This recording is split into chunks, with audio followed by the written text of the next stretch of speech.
It's time to get your checking account to zero with free checking from PenFed. That's zero ATM fees, zero balance requirements, and zero time spent waiting for your paycheck to direct deposit because you can receive it up to 2 days early. Open your account with just $25 and see how big zero can be. Apply online today at penfed.org/free checking. Early direct deposit eligibility may vary between pay periods and timing of payer's funding. To receive any advertised product, you must become a member of PenFed, insured by NCUA. PenFed's got great rates for everyone.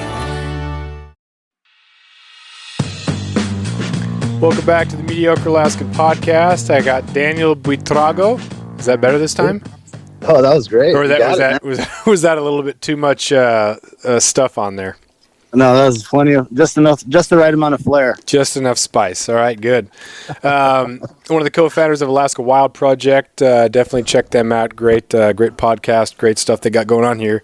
And in honor of that, I got something for you to hear. Okay. Did you hear that? Oh, the caribou call. There you go. got to do it right. The irony in that is that when I did the podcast with Brandon, it seemed like a perfect idea. So the podcast with Brandon had to start with me opening a double shovel cider. And then with you, same thing. But with Jack, I didn't have one.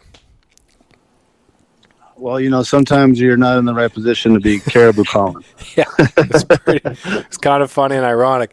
So before we got on here, you're sending me text messages from, I don't know, should we call it your previous life when you were opening for Cypress Hill and Nelly and Method Man? Like what? Talk about your previous life before Alaska Wild Project and working for Anchorage School District and being the owner of Anchortown Dogs.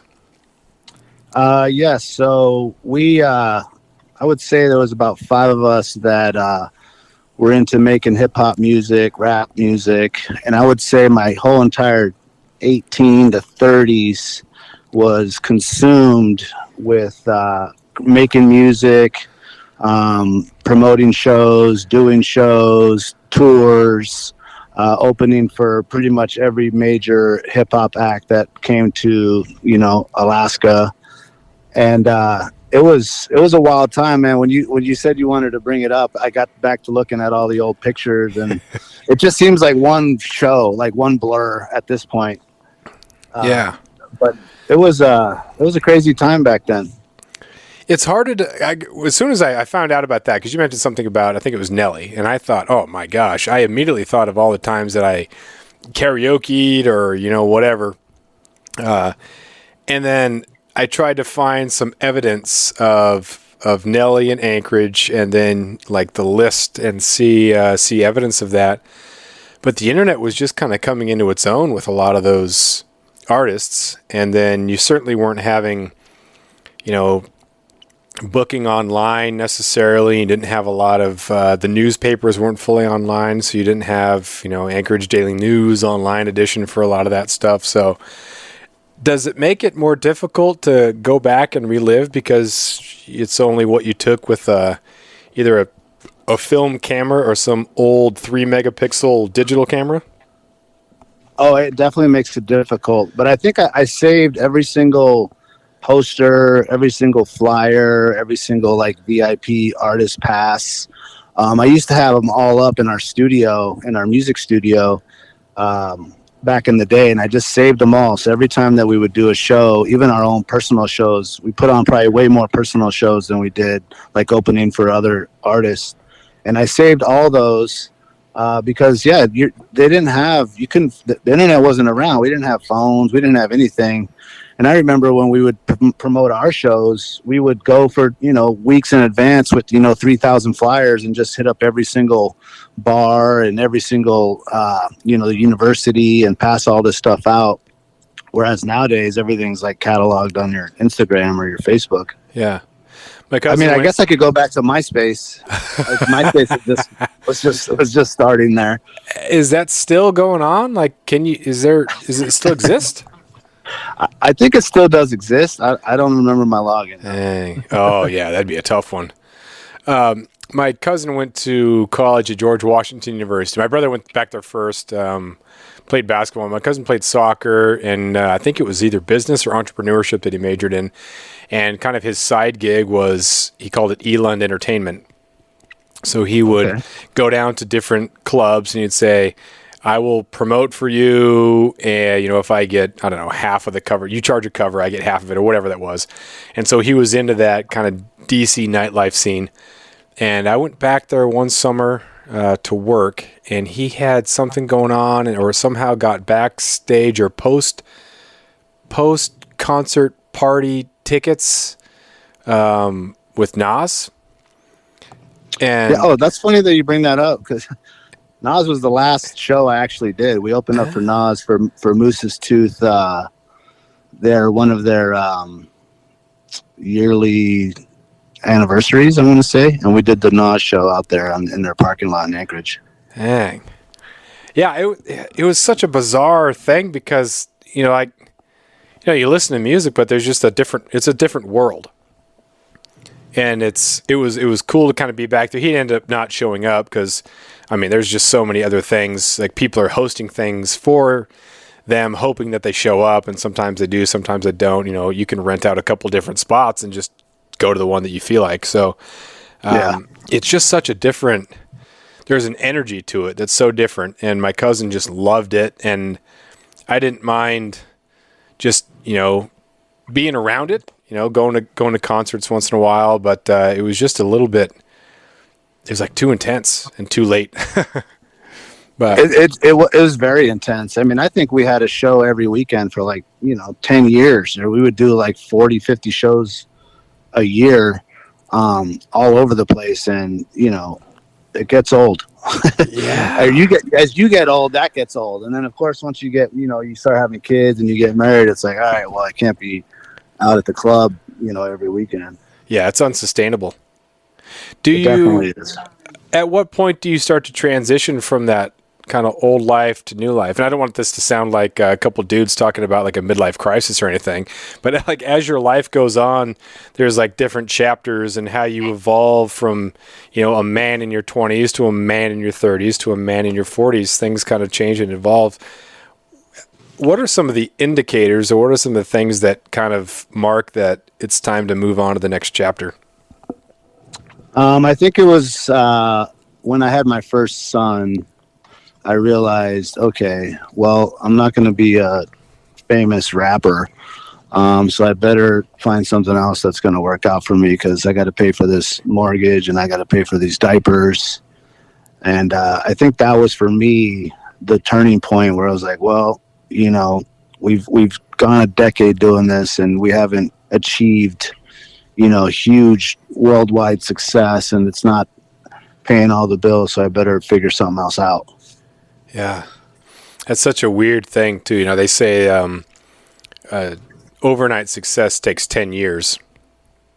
Oh, that's true. And then even then, there's just zero guarantee. You hear about these people who make it, and all of a sudden, for whatever reason, the right person's in the crowd, or the right person happens, or listens to your podcast, or reads a column, or something like that, and all of a sudden you're big, and you can miss by that same margin.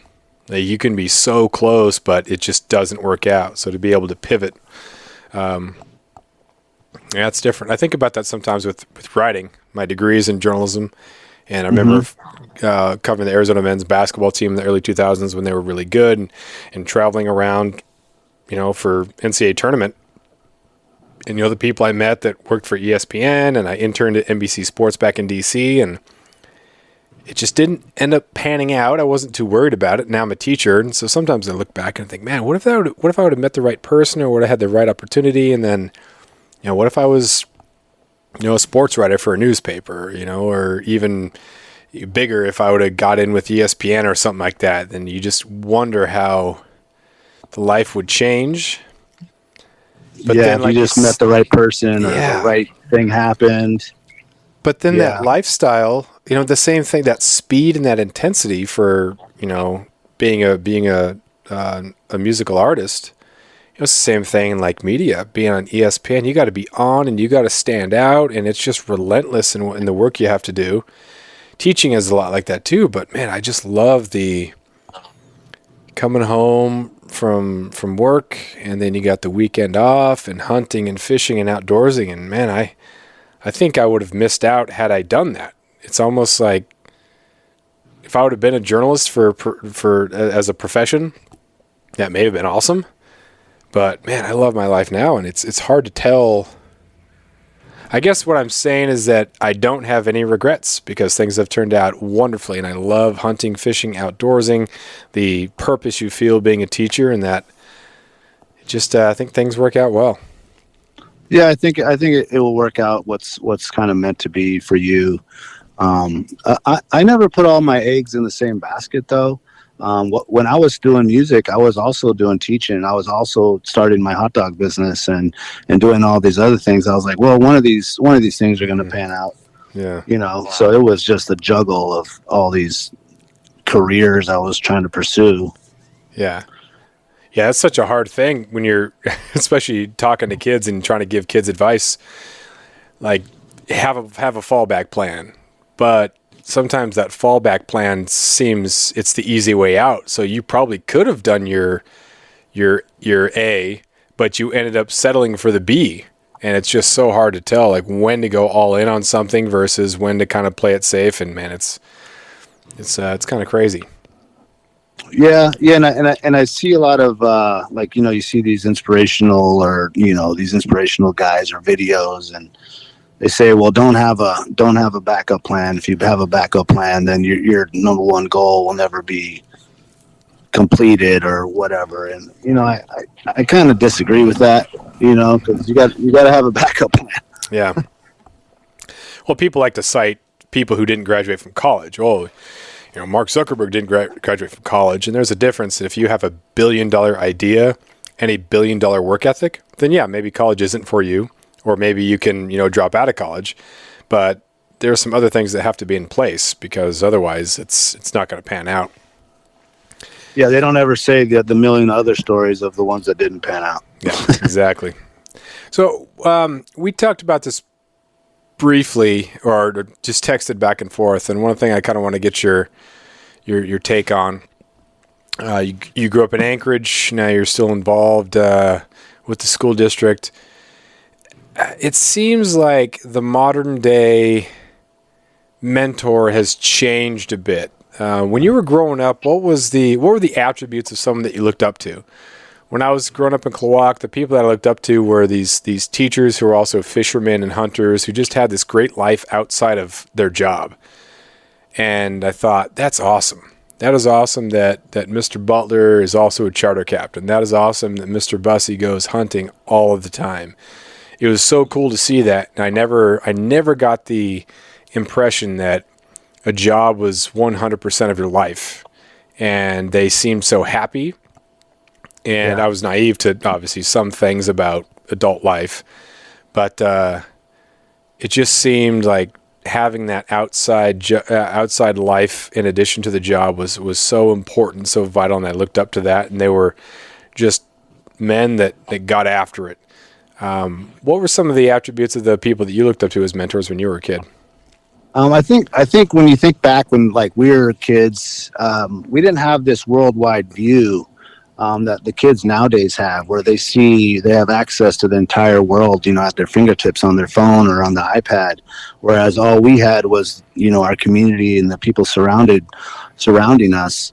And kind of similar to you, I vividly remember, I was really into snowboarding back when I was in high school, and we would go snowboarding all the time. And I remember one time we were at Alyeska, and I seen the high school security guard. He was one of the not instructors, but the guys that wear the red suit and like what do you call those guys? It's been so long since I've ridden. But he was one of like the guides or one of the people out there that if you get hurt, they'll take you down. And okay. I was so awestruck to see him outside of school and just like having so much fun, on the mountain, doing the same thing that I was doing, where as a kid, you just think the teacher lives at school, and that's all they do, and I get that same deal when I run into a student at Costco or something, and they give you this wide eye, and then they're like telling their parents, "Oh, that's Mr. Daniel right there," and they're just like so excited to see you the next week and remind you that they saw you out in like the real world, and They realize that you don't sleep at school and you actually have a life outside of school. So that was one of the first times that I realized, oh, it's more than just work, and there's all these other things that are going on. Or if I would run into somebody when I was out like fishing with my dad or someone like that, and you just admire these people that not only worked all week and did the best, but then they would also, go out and get after it, go hunting and go fishing and go snowboarding and all these outdoor activities that we are surrounded with as kids. So those mentors of mine were people that were doing that kind of thing. So like their whole life, it seemed like it made the job or made the career seem just like a small slice of their life pie. Mm-hmm. And I think that just made me realize, like, life is more than just whatever career you're going to choose.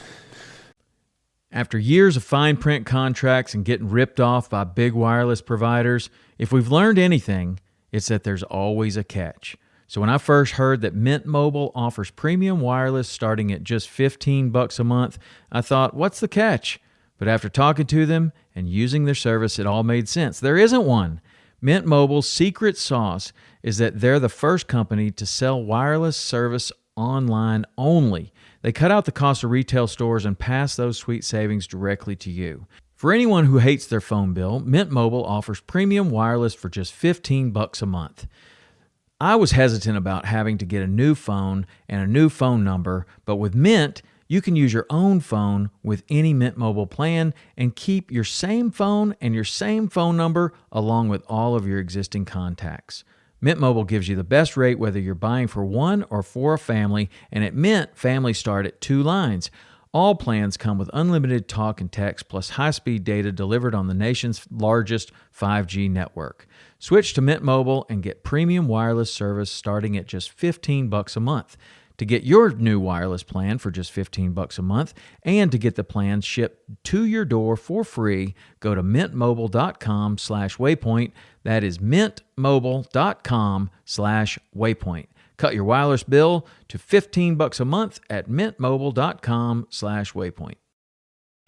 Yeah, I think it's like you're right. The worldview and the change where I think the people who kids look up to, it's not necessarily looking up to in the same way. And I don't want to sound like the old, get off my lawn type old guy, but I'm not sure if the kids are looking or are being influenced in the same sort of way, because most of what they're seeing and ingesting is stuff that's not present in front of them. I've asked a couple kids or a couple classes over the years, like, who's someone that you look up to? And there's always a couple, kids that say, oh, when President Obama was in office, it was, I look up to President Obama because I might not agree with his politics, but, first black president, or Michelle Obama, first, black vice, just those sort of things as like, oh, these are people that you can look up to. Some people look up to athletes, which is fine. J.J. Watt, looking up to J.J. Watt because he gives so much money to his community. But there's so many kids who are you just hear crickets. There's always a couple of kids who are like, my dad, because, he goes out hunting and he works really hard and he's there for his family. And you can just tell that, okay, that dad is being a mentor to the kids. Or there's like an uncle, same thing. But I'm just amazed by how many kids don't really have an answer. And that's kind of sad. They don't have an answer. And part of it is, I think the world now for kids and teenagers is so much bigger than it was when we were that young.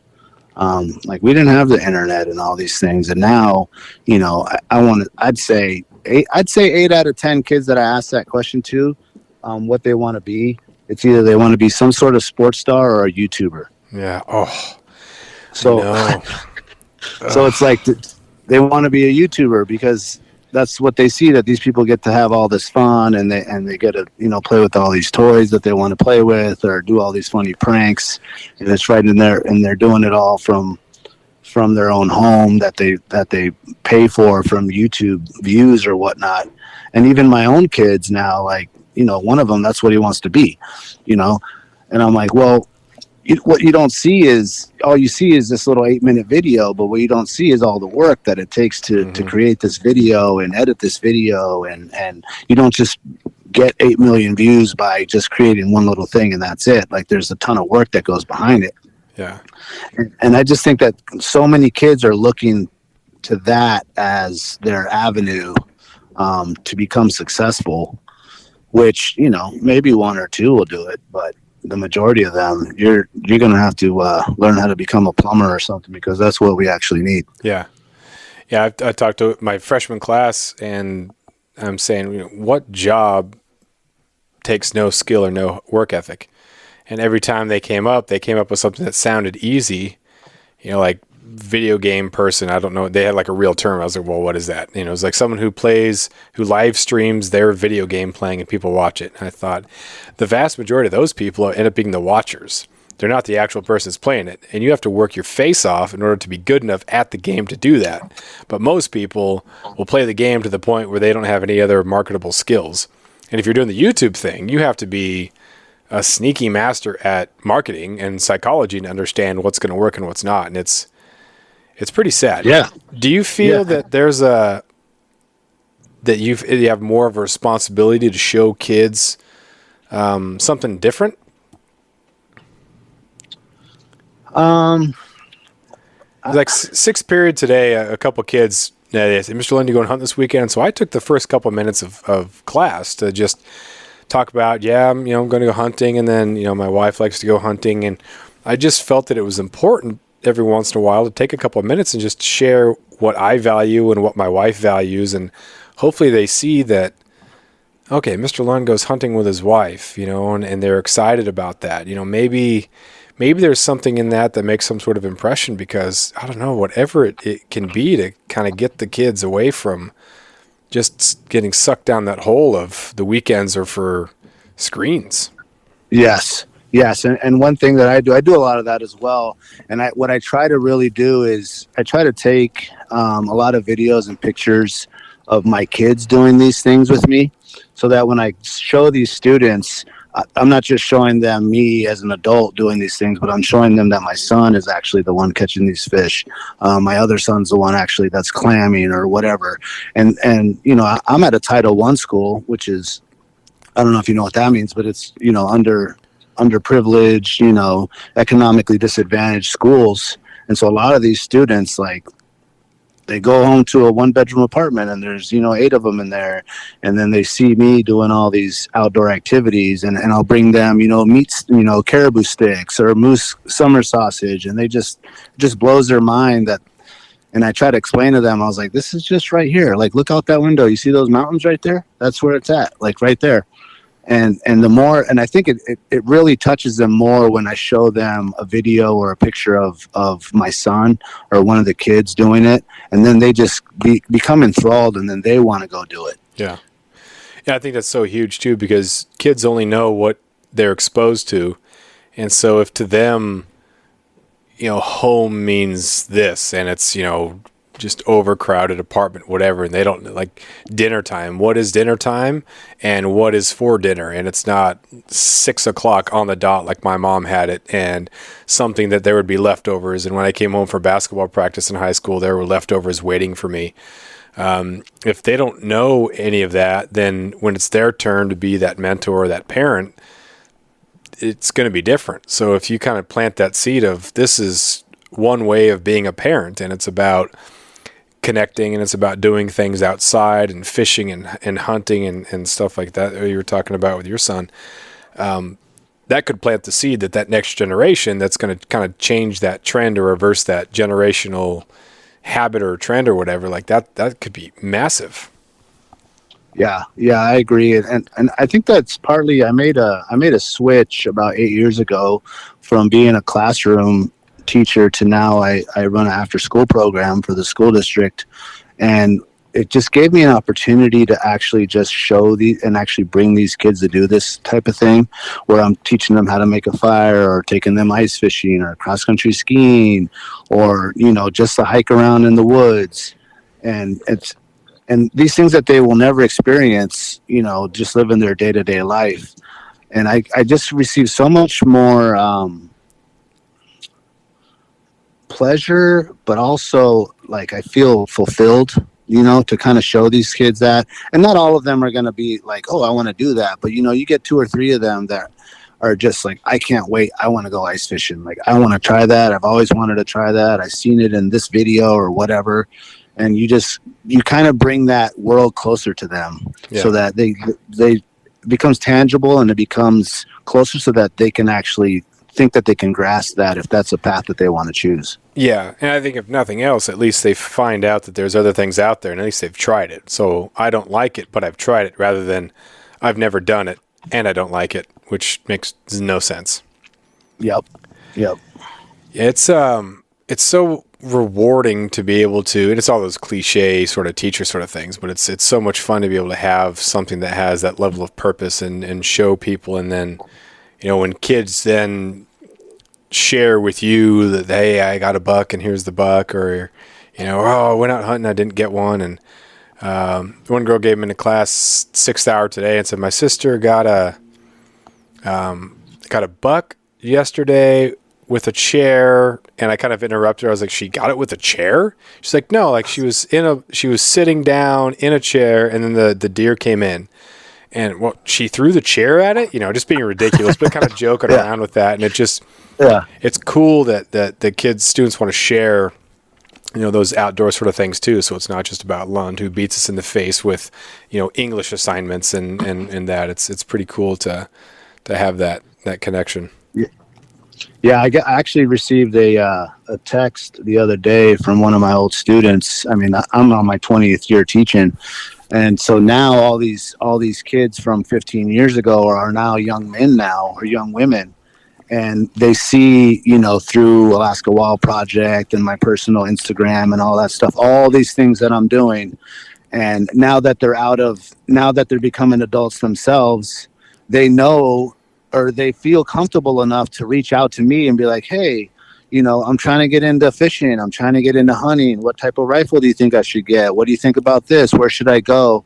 And I just feel so fulfilled to receive that text or that Instagram message from one of my students from 15 years ago, that to find out like, hey, they've been actually watching this whole time, what's been going on. And now that they have a job and they can afford to, buy whatever gear they want to get or whatever rifle they want to get, that they feel comfortable enough to reach out to me and ask me, because they just see that it's something that I've been very passionate about, and they know that if they call me or they message me that I'm going to try to, lead them in the same way or invite them. I always invite them out. I said, well, if you ever want to come out, you're more than welcome to come on my raft or with another 4-wheeler I got and come experience it.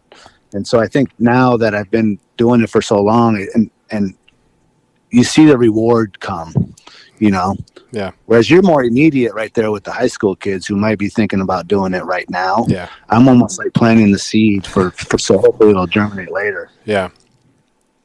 When I first started teaching, people were recommending, hey, all right, you want to live somewhere that's not near where your school is.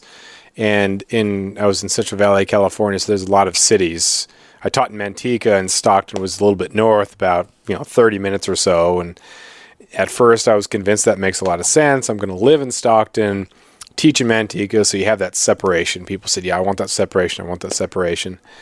And then I started thinking, like, well, one of the things that I liked most about high school was that there wasn't really that separation. Like, I was seeing my teachers out, and I was seeing the interesting things that they were doing. And then, why do I want that separation? Like, what am I trying to hide? And I think privacy is very important. And living in a small town and being a teacher, that's got to be very difficult, because you're going to run into people and there's going to be people talking. But at the same time, if you're not afraid of, or you're okay with potentially being a mentor in someone's life, then hey, that's fine. Let's be in town. Let's let people kind of see what's going on. Let's share or let them kind of see and hear the story of what's going on, because they might be looking for something that could be just what they need to see or hear. And Alaska is such a great place for that, because you can mentor kids in real things, like you said, down the road. That's not being afraid of being that mentor and that human being in someone's life. It's just so important. Yeah, and that kind of reminds me. My first 8 years, I lived in the same neighborhood of the school that I worked at Campbell Elementary. And as being a neighborhood school, the kids are outside all the time running around, and they would come by my house all the time. Kids would come by and they would see that I'm in the garage, I'm tinkering around with the four-wheeler, I'm out there, maybe cleaning a rifle or skinning something, and they just see that firsthand.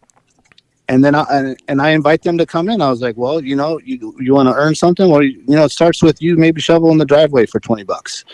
Or raking the yard, or helping me pick up this stuff, or helping me push this four-wheeler around. And just it becomes a lot closer for them to see it, and becomes, a goal that's closer than far away. Yeah. I've always had kids who wanted to learn how to fly fish or to hunt. And I said, I will not fly fish or hunt with you until after you graduate. So there was one that, as soon as he graduated, he's like, all right, we're going fishing. I was like, all right, fine. Tomorrow, meet me at the river. I'll teach you how to fly fish. But yeah, it's just great. It's great. So what? How have you seen as far as opportunities go in the Anchorage area? For hunting, fishing, and all that? I know in your last episode, you guys were talking about, the resources have kind of changed a little bit. The Dall sheep and the Talkeetnas isn't the population that it used to be. I don't know if it was you guys I was talking to or someone else, but down on the Kenai Peninsula, the sheep population and some of the accessible areas is just none. It's not even really worth hunting down there. How have you seen those opportunities change in the Anchorage area since you were a kid? Well, they're definitely dwindling. And I was bringing this up the other day on the podcast with Kevin there. I remember growing up, and we would go every weekend or whenever there was a big tide and go clam digging. And now we can't go clam digging because there's no more clams there. And that was one of the things that I'm bummed that I was never able to take my kids to go do that, because they're just not there anymore. But I do think that there's hope. Because linking up with Dustin from the Bait Shack, down there's a river right in Anchorage, Ship Creek, that still has good runs of kings and silvers, and he's bringing all this awareness, and he's having Kids Day, and he's doing this ice fishing stuff, and all these lakes around town are stocked, and so he's doing these these jamborees for kids, and Kids Day at the lake. And I feel as if it's coming back around, where the goal now that you want to get kids outside, and whatever it takes to get them outside, learn to ski, learn to ice fish, climb this mountain or whatever. I feel like it's coming back around. But unfortunately, as far as big game animals and sheep and stuff like that, it's just the numbers aren't there. So you almost have to switch it up, Whereas maybe now instead of going sheep hunting, now you got to go goat hunting, because those numbers are still very strong. Yeah, it's funny. You have to settle for a mountain goat. That's Yeah. I think it's cool that it's become popular, trendy, whatever, to be conscious. I think when there's kind of been a rebranding of what climate change is, and it's not this sort of rich people berating the normal folk for their actions, and they have to make all the changes, even though that person who's flying around the world in their private jet, their world won't change at all. They get to do whatever they want still, and all the rules are going to filter down to us, plebes. I think it's become a lot more, hey, I'm concerned about what's going on. I'm not just going to post stuff about whatever or join or virtue signal about climate change. I'm going to start being concerned about the habitat. I'm going to be concerned about, or at least care about, populations and the impact that I'm making. Am I just a taker, or am I, that conservation type thing is really cool, because it hasn't been forced upon people. People are just a little bit more conscious of that, and that's really cool to see, because that's more organic rather than some sort of politician lecturing you about how bad you are and how, if you don't do this, then things are gonna, you're gonna ruin the earth. And it's cool to see how it's gaining more momentum to be conscious. I think part of that is that we're actually living it. And, our generation now, my generation that grew up with, I remember when we would jump off the roof of our house because there was so much snow, and now there's not even a drop of snow in Anchorage right now. Whereas by this time we would be, trick-or-treating in full getup of snowshoes and everything because there was just so much snow.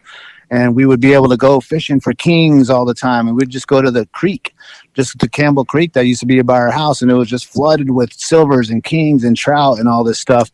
And now that our generation has grown up and we've seen the actual change right before our eyes over all these years.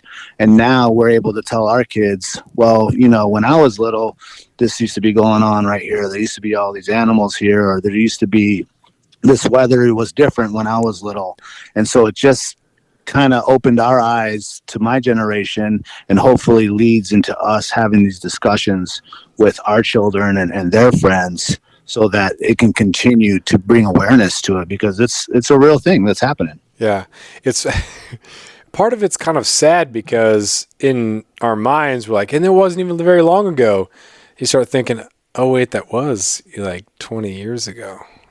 Yeah. Dang it. I thought it was like, 7, 10, and all that starts really adding up. But yeah, I remember, and it's hard to even trust the memory because, you don't have you don't have the Facebook telling you, hey, on this day 20 years ago, 19 years ago, 18 years ago, you don't have that sort of documentation. You just kind of look back and it's based on memory. But I remember the ice in front of my house in Klawock, and I remember how many times like the bay would freeze over every winter, it seemed like, and so we'd go out on the ice at low tide, and I remember once when I fell through the ice at high tide and had to get ashore, and I remember a lot of snow, and I remember sometimes, like the first winter I moved back in 2013, we had a pretty big snow in November, and I remember the wet snow and building the snowman and stuff like that, but yeah, it's just like you just make those observations, and how many other times when you look at the at summer now and late summer and early fall, when a lot of the rivers, the smaller rivers, don't have the water that they used to because you don't have as much of that snowpack to be able to melt down and to feed those rivers. And we see that a lot more in Southeast Alaska because we don't drain as large an area as up there, and we don't have glacial melt. So we just have whatever the snowpack is. And so these rivers that are, 2, 3, 4 miles long, they're just being fed by whatever snowed that year because the snow goes totally away. And so you're having smaller rivers. You're having, maybe a run of cohos come up in early July. And then if mid-July, there's a couple weeks without rain, and then the water gets really, really low, it gets too warm, and then you have these mass die-offs because the fish don't have any oxygen, and it seems like those are happening more and more. And that may have happened when I was in high school or younger, but I just don't remember that. So it's cool to be conscious and kind of know what's going on. It's not if you say that, yeah, things are changing, we need to worry about this, that doesn't mean that you're some sort of crazy tree hugging, whatever. It just means that there's a reality that you're kind of looking at. Yeah, and it doesn't happen overnight. It does. It happens over a multiple of years. And living in Anchorage for 40 years, you get to see the differences of when you were young to now. Even just with the weather, like how hot it is now in the summertime and how hot it is during hunting season. We were talking about that the other day, where we might have to have Fish and Game push the moose season back, because now the animals aren't really in rut during the hunting season because it's still too hot, and so maybe they might have to consider that climate change is affecting the way these animals are behaving as well, and so in turn it needs to change the way that people go after these animals, by pushing the dates back or whatnot. Yeah. because it's just so hot, now, and there's not as much snow, and so yeah, the creeks are smaller and the rivers are smaller, and then what's 20 years from now, what's it going to look like? That's what's crazy to me to think about that. Yeah. The weird thing too is that actually first is that the fish regulation seems to be like year in, we're making decisions based on what comes back. And there's always some sort of Kenai king salmon closure. And then if it's a great year, like it was, sounds like it was up on the Kenai, then they expanded the limit, right? Wasn't it? Didn't they increase the limit of sockeye you could get? Yeah, they did, but everything was like 2 weeks late, and people were worried. They're like, "Are they even going to come this year?" Normally they're here this year or this week, and then they weren't there this week, and then the next week they weren't there that week. And then all of a sudden, boom, they all come. Yeah, It was a big run, but it was 2 weeks later than normal. Everything seemed like it was 2 weeks later. The kings were 2 weeks later. The sockeye, the silvers. It just everything's going to kind of push back. Yeah, and it's weird too that in all that you had great run of sockeye up the Kenai, you had a great run of sockeye in Bristol Bay, and yet the kings and the chum and some of the other, it's like, dude, what is going on with those, and why is it that the sockeye are doing so well and the other ones aren't? It's bizarre. Yeah, there's got to be some biological reason on what that is, whether it's the temperature of the water or the oxygen that's in the water. I mean, you'd have to talk to someone way smarter than me to get the answer for that. But yeah, well, but there has to be a reason, Yeah, it's so hard too, because even the biologists don't really know, and there's so many different things. Like, is it trawler bycatch? Yeah. Is it ocean acidification? Yeah. Is it spawning grounds? Yeah. It's like a little bit of everything, whereas we want to point the blame at one specific thing, and that's really not the way to go.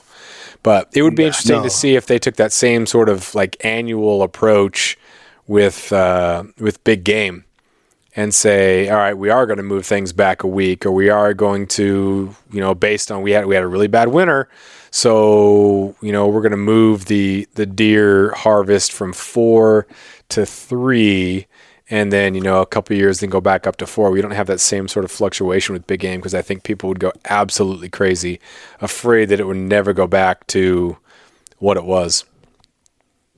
Yeah, but either you try that or it ends all the way. I mean, even like some of these sheep areas that I've been putting in for years, now that there's not even a draw anymore. It's just you can't even put in for it because there's not enough there. Yeah. And so I mean, it makes sense that they got to do that. And so what if you get some disgruntled guides or some outfitters that now, their business is of course going to take a hit, but it's either you push it back or you slow down the amount of animals you can take, or eventually there's going to be nothing. Yeah. I saw that when I was in California, that fishing guides were complaining about the closure of king salmon on the Sacramento River, and saying that, well, it's our livelihood. Like, dude, you have to take a break, because there's hardly any left at all. So you can't, if you keep doing this, it's just not gonna, there's none left. In the short term, I need my livelihood, yes, but if you took 4 years off, 5 years off, there might be some later, maybe. Yes. But hopefully, if you get that cycle back, maybe we're preserving the species rather than you. So it's going to go out either way. Like, either you have to wait 5 years and maybe there's some left, or in 5 years, is there anything left? So, I mean, you're staring down the potential end of the run anyway. And that's just so sad, because the Sacramento River used to have a distinct king salmon run all 4 seasons. I can't even imagine living in a place that had that. And you didn't have to deal with bad weather in California. If you're out in the Central Valley area, it's always nice. But, I mean, that place was unbelievable. The best place to live 250, 300 years ago. You had bear, elk, deer, everything was there. King salmon, everything was there, and then totally ruined. But, anyway. Yeah, I think part of it comes into people need to be aware and and don't be selfish. Don't be selfish for your own personal needs, and your business might suffer and all that, and your livelihood. You got to think about generations to come. Do you this lifestyle? If you really love the lifestyle, it should be about how we can sustain this lifestyle for not only yourself but for generations to come. I would love for my kids to be able to still go fish the same rivers that I fish, and hunt the mountains and the valleys that I hunt. But if we don't make those steps now, then that might not be around for them. Yeah. Well, switching to something a little bit more positive. The draw has started. Don't need specifics about specific units, but did you put in for anything special? Is there something that you're not going to draw, but you put in for something new? What are you looking at for potential draws? Well, funny you said that. I just had a meeting with Brandon. Who's one of my main hunting partners. We had a lunch yesterday, and oh man, we got a lot planned. We got a lot of high hopes. That's funny that you call it a meeting. Like you had a meeting, we had a lunch. It was super, super official. With it was. We had the laptops out. We're looking at maps. We're looking at this. We're looking at our schedules. We're like, all right, well, what can we realistically go after? And I think high on the priority list for myself and for Brandon is a goat. I don't have a goat. So we've been going in the same area to try to or putting in the same area to try to get a goat. So that's definitely on the top of the list. The bison is on top of the list as well. We definitely, as you may or may not know, that's just like a once in a lifetime or once every 10-year kind of deal.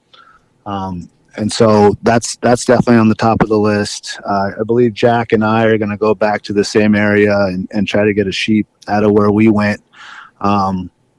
We felt we didn't have enough time last time, so this next year it was more of an exploration what we did because he was new to the area, I was new to the area, and as with any hunting area, the more you go and the more times that you learn that area, you become more familiar on the mistakes you made and what you'll do better next time to be more efficient. Yeah. And then the only thing I don't know yet is my moose hunt. I don't have a moose camp like these guys do. I'm a little bit jealous that I don't have the moose camp like Jack has his annual moose camp. He knows where he's going. It's all planned out. Brandon has the area he's going. It's all planned out. And I've been going on these float hunts and trying these different areas, kind of trying to find, the spot for my brother and myself and my kids. So eventually I can have that moose camp. But I kind of feel like they're a little jelly too on my side of it because they're like going to the same spot. They know what we're doing. Whereas I'm like trying a new spot. I'm trying a new kind of hunt, whether it's an ATV hunt or a float hunt or a hiking. And, they're wondering where I'm going to go because they already know their plan. I think part of the fun for me is the excitement is planning. Yeah. And that's the mode we're in right now. Yeah. My buddy Ryan had me over for some elk burgers, and we talked about what we were going to do, and had the maps out, had all that sort of stuff, and so put all of our eggs in a basket for mountain goat, caribou, and doll sheep. And so we're thinking hopefully we draw one of those, and if not, there's a couple opportunities that are harvest ticket that we might look at doing. And we were looking at some of the archery only ones that might just get the numbers down just a little bit for either the draw or for harvest tickets. So we're looking at those, but also just there's a lot of great over-the-counter opportunities that if you don't win in the draw, it's not a huge deal. Like, you can still have some great hunts. Southeast, it's mostly like black bear and deer, but if you're willing to put some money at it and head up north, then there's a chance to get on some really cool stuff that you can't get ordinarily or down here. Yeah, and there's a lot of strategy when you go into looking at what hunts you want to do and what areas and the percentages. And we had a good laugh yesterday, Brandon and I, when he's telling me, well, this one's only a 1% chance and this one's a 6% chance. And I'm like, well, look at the 1% chance, how many people are applying on that versus the 6% chance. I was like, actually, the 1% chance is actually better because there's 10,000 less people applying for it. So that 1% chance is really like a 10% chance, and so you got to really like look at these numbers and see how many people actually go and how many people are applying for it. And it's just a game that you go and you put all this money towards, Department of Fish and Game, and you just hope you get one. But I've been donating for years, and I try to be a little bit more strategic. I know my schedule, so I'm like, I know I can get at least these 4 hunts in, whereas some other guys, like Brandon, he just goes all out. Like this guy's putting in for every single thing he possibly can. And I hate to see his bill for when you got to get the credit card out to put that down, whereas I'm a little bit more strategic where I'm like, all right, I know I can get these weeks. I know I can get this week. I know I can get this weekend off. So let me focus on these versus like rolling the dice and seeing, what lands. Yeah. Well, it could be strategic on his part too, because if he puts in for enough hunts and gets enough Alaska Airline miles on his credit card, then he might be able to afford a post hunting trip down to someplace warm to warm back up.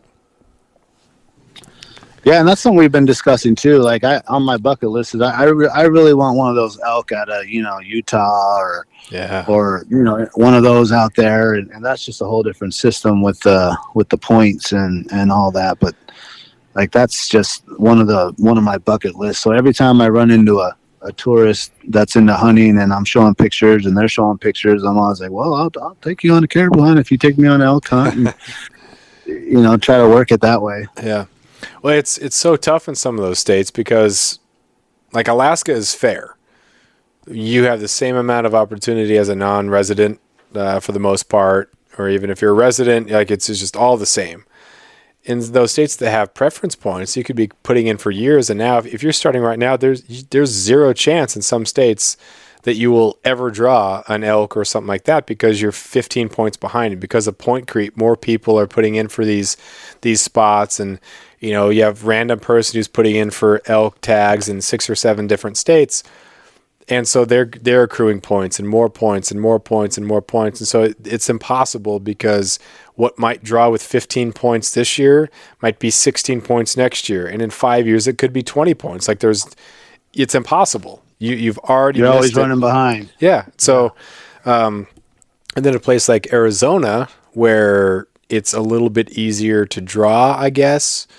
Its word is getting out that it's easier to draw, and you have to buy a license when you apply. So, rather than be into it like Wyoming, you can buy the point. You don't have to buy the license. And so you buy the point. It's, I think $80 or something like that for an elk point. Arizona would be, 200 or something like that or more. You don't have to buy the elk tag, but you just buy the license plus the point. So, and then some areas don't have a point system, but because so many people are putting into, I think New Mexico is like that. Like you're not going to draw because you're talking about, 1 or 2% chance and hundreds of thousands or whatever. I don't know what the numbers. I'm just throwing them out here, but I sound like Brandon, just like outrageous numbers right off the bat, just not even close to the answer. But yeah, it's tough. Just vomiting numbers. Yeah, it's funny. Every time that Jack does that, does a trivia question that has to do with numbers, he just throws something out there. It's awesome. It's it's so great. And every time he's just like, why do I do that? And then he's like embarrassed. I was like, dude, it's become a thing, man. Like you just got to keep rolling with it because people love it, and it's just hilarious that you just do that. Yeah. 100,000. That's not right. Like, yeah, it's not, but good try. Yeah. And I know if I'm patient, I just stay quiet, and I know Brandon's just going to shoot out some number, and then he'll kind of give me an idea. Yeah, like, you got to definitely not that. A 2 count will get you a frame of reference, so that's perfect. Yep. Yeah, there's some great hunts down south, and it'd be great to be able to do them. Yeah, some states like I'm not even thinking about putting in for.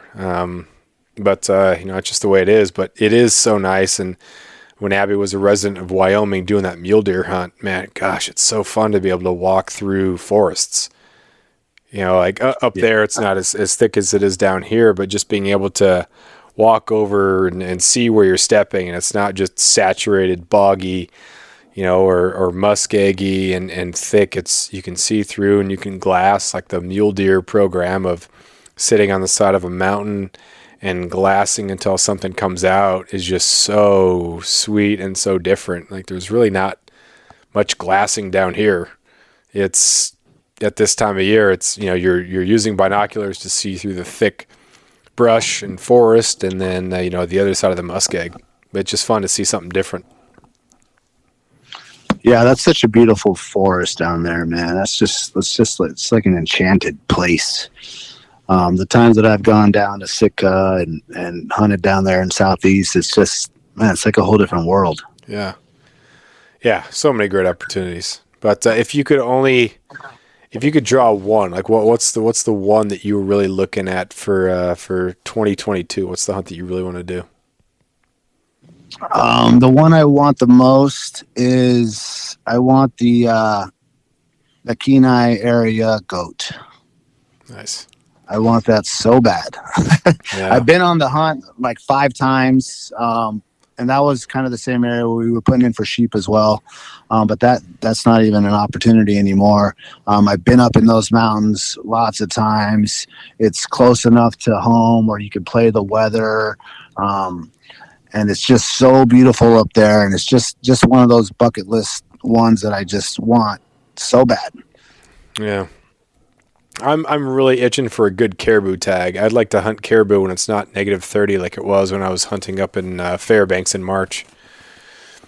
And I'm excited about it if I draw it, because I don't really know like what a huge caribou is. Like a blacktail down here is pretty easy. It's, if you get a 4-point, it's 4-point. That's kind of what you're looking for. 3x4 is awesome, but you're all within the same sort of range of points and size. But when you start looking at caribou, like, what is the mark? It's kind of that double shovel thing, but you're not really counting points. You're just looking at mass and junk and stuff. And, I probably wouldn't be able to tell if I was looking at a bunch of caribou, like if that was like all time, if that was just good, if that was awesome. I'm probably gonna pee if I just see something that's decent by the standards of people who know what they're talking about. Yeah, and I think Brandon's kind of in the same way. He wants that caribou real bad, whereas me, that's been like my main hunt has been a caribou. That's what my family likes the most as far as the taste. So I've gone on a caribou hunt, every year and been successful for the last, 10, 12 years. And so I'm like, to me, it's like a caribou is a caribou. Whereas, to you or some of these other guys, that's like the top of their list is that caribou. Whereas to me, I already got several big caribou. So I want to see someone else get another big caribou. Yeah. And I want to try for something else. So now it's my goal to get my son a caribou, and he turns 10. He's 10 now, so he'll be able to put in for that youth hunt. So I'm actually really excited about that. I'm Nice. really excited about that. I guess that'd be number 2. Being a mentor right there. There it is. So coming up on an hour here, and you looped it back to the mentorship there. So what do you got for a closer? Where can people find you and Alaska Wild Project? What do you guys got going on? Give that the whole pitch. Yep. So you can go to our website, alaskawildproject.com. Also, that's the Instagram, Alaska Wild Project. My personal Instagram is Daniel_Boitrago. Good luck trying to spell that. It'll pop up there. Check on the website. We got a lot of cool stuff coming up. We got a lot of merchandise. We got a lot of cool guests coming in. We're pretty much booked all the way up until January, and we're adding to the list all the time. The show's coming out weekly. So check it out there, Alaska Wild Project. Sweet. With that much I mean, you got a lot of people who want to be on there, people that are being recommended to you. Have you guys thought about doing a 2-week thing, or is it just too hectic with everything else that's going on to be able to expand? It has come into conversation to be able to do more than one a week. But at this point, it's so tough with the schedule, and everyone is just so busy. I think that if eventually any kind of money's being made off of this, and we could maybe be able to do 2 a week. I mean, we definitely have the amount of guests and the want to do 2 a week or 3 a week. But at this point, it's so hard just to get that one done. You know, it's a lot of work. You know, it's a lot of work, especially you got 3 different people trying to be there at the same time, and then you're trying to bring in a 4th person as a guest. It's tough, and we really like to get people to come into the studio. I mean, I think the only phone podcast we did was with you. I think that'd make it a little bit easier, but we like to get people in that studio. It's such a nice vibe in there, and get people loosened up with some caribou calls, and I think it really shines through the audio there. Well, what was the term that was used that confused Brandon about swanky? Was it swanky? You have a swanky studio?